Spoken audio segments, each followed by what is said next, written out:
Okay, folks, welcome to Chapter 19, Image Evaluation. In this particular chapter, we're going to talk about images specifically and what we can do to make sure through process of evaluation that they look good, that they are as good as they can be, for the physician to be able to take a look at it and make determinations on exactly, what they're looking for a diagnosis for the patient. Really important stuff, that they have a good, clear image to work with. It also avoids, having to go back and expose the patient to more radiation because you have to retake the image. So that's our goal. All right, so here we go. Let's talk about image evaluation. All right, so in these learning objectives, optimum conditions for viewing, we're going to discuss correct orientation, a systematic review of the radiograph for looking for diagnostic, technical, and aesthetic quality and what we can do about it. Also recognize artifacts and technical errors and how we can make appropriate changes in technique, procedure when the quality image is less than optimal, and then also appropriate criteria for determining whether it should be repeated or not. Again, our goal as limited operators is to reduce the amount of times that we need to expose the patient to radiograph. I mean, there's no reason we should get it right the first time. Whoa, okay. Visualizing or viewing radiographs. Well, obviously, you're not going to see something like this. This is a great little image that I found, or GIF that I found on the internet. I like this kind of stuff. Technology is so cool these days.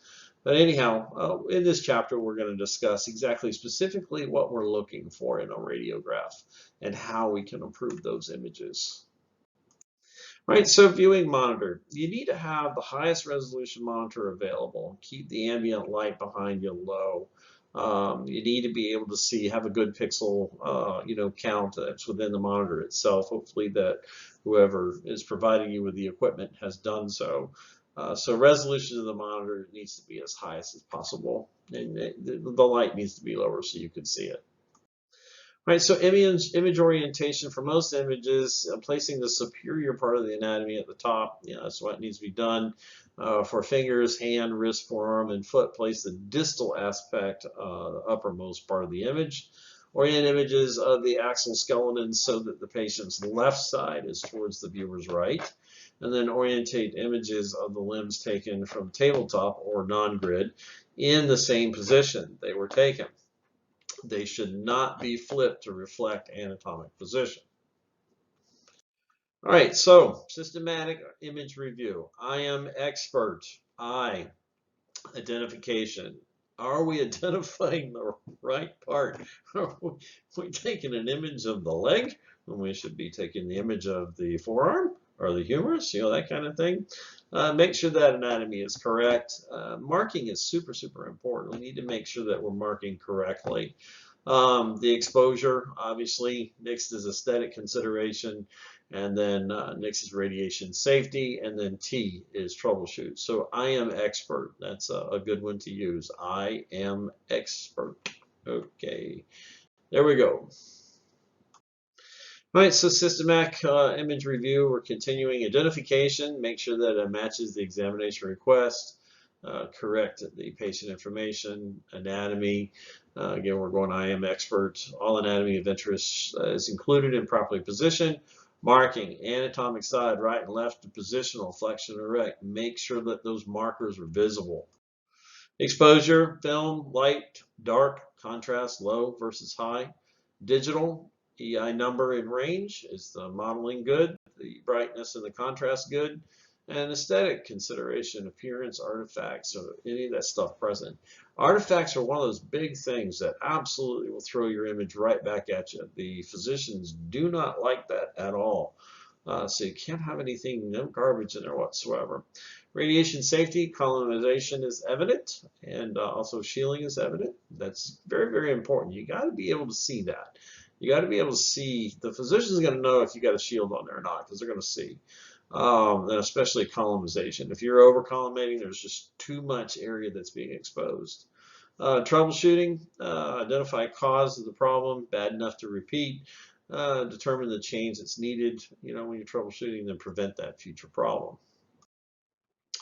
Troubleshooting, incorrect patient and anatomic side markers. Cover with label containing correct information. If digital annotation for correct side marker, this will prevent you from having to go back. I love digital because there's so much that we can do. When back in the old days, when we had to develop film, once you developed it, it was just, you can't do anything with it. You had to reshoot it if they didn't like it.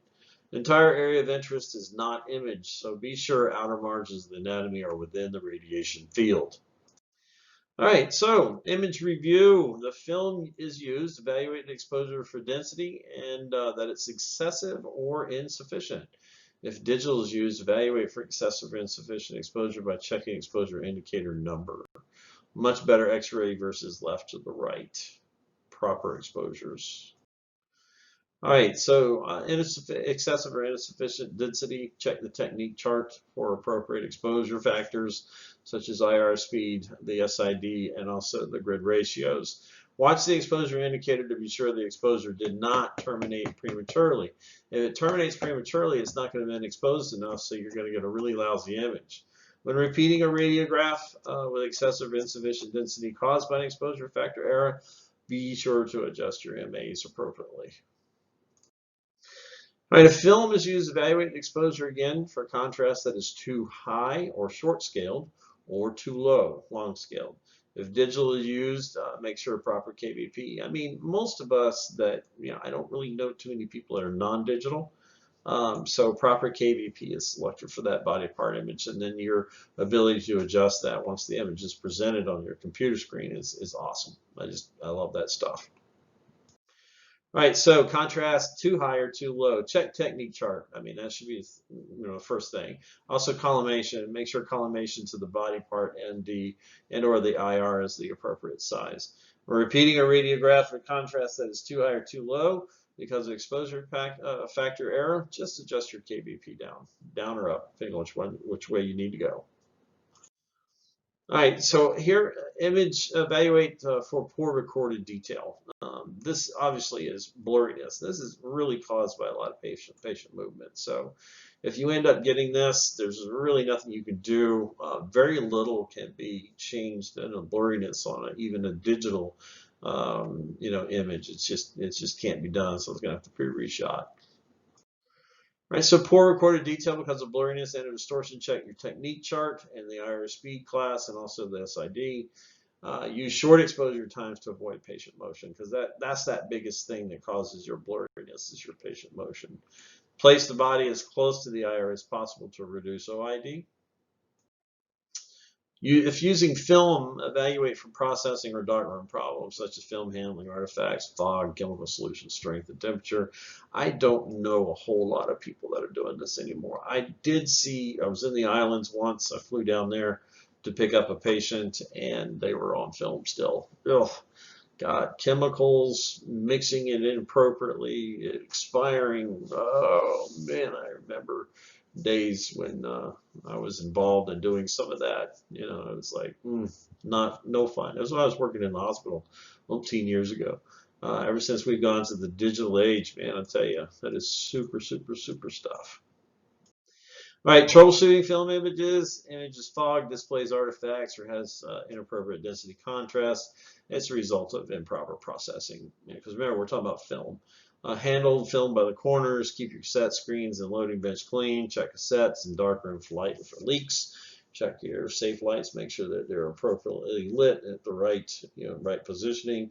Make sure the film is stored properly and run quality control checks on all processor chemicals and the transport vesicles that they're going to be moved in. All right, so evaluate for aesthetics, overall quality image, radiation safety, and proper collimation and shielding. Lack of collimation and shielding. Limit the radiation field to the body part and or IR size so that evidence of collimation shows on or at least 3 sides of the image. Use gonad shields as appropriate. Ensure shields do not obscure the desired anatomy that you're radiographing for the clinician. So you need to make sure that that's clear. Repeat radiographs. Hey, repeat radiographs when they lack sufficient quality to reveal or rule out pathological conditions. let the clinician make that decision. You know, the practitioner, physician, NRP, PA, whatever the case may be. Let them look at the image first. If you think that it's in the ballpark and you really don't want to expose this person any longer than you have to, then do that. Maintain a repeat log that includes the type of exam, reason for repeat, measures taken to prevent the error from reoccurring. Strive for a repeat less than 10%. Okay, less than 10%. So in summary on this chapter, maintaining proper image viewing conditions is very important when you're looking at your digital IR or your digital image, and so you can make proper adjustments to it. Except for distal upper limb and foot, view images with the superior part of the anatomy at the top. Orient your images of the axial skeleton so that the patient's left side is towards the viewer's right side. Orient images of the limbs taken tabletop, or what we call non-grid, in the same position they were taken. They should not be flipped to reflect anatomic position. All right, folks, evaluate and troubleshoot images for proper identifications, marking anatomy positioning, density contrast, record the detail, processing problems, maintain your repeat log, and also strive for a repeat rate of less than 10%. All right, folks, thanks again for attending this one. You know how to reach out to us if you need it. If you have any questions or concerns, make sure to reach out to us at student@emets.net or student@emetsiinstitute.com. All right, thanks again. You guys have a good one.